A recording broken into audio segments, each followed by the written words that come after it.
જો આજે તમારી હોડી છે ને બનાવેલી એને પાણીમાં તરવા મૂકવાની છે હો. એ કેવી હોડી છે? બે હોડી છે, એમાંથી એક કેવી છે? એક નાની અને બીજી સરસ. તો આપણે એને શું કરવાનું છે? પાણીમાં મૂકવાની. શું કામ મૂકવાની પાણીમાં? તરવા માટે. Very good. ચાલો દુર્વા, એમાંથી એક હોડી મૂક તો તરવા પાણીમાં. હા, મૂકી દે. તરે છે? હે, તરે છે ને? સરસ.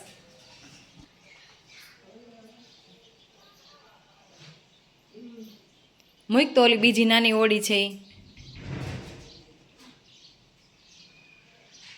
સરસ. તરે છે? તરે છે ને હોડી? સરસ, વેરી ગુડ.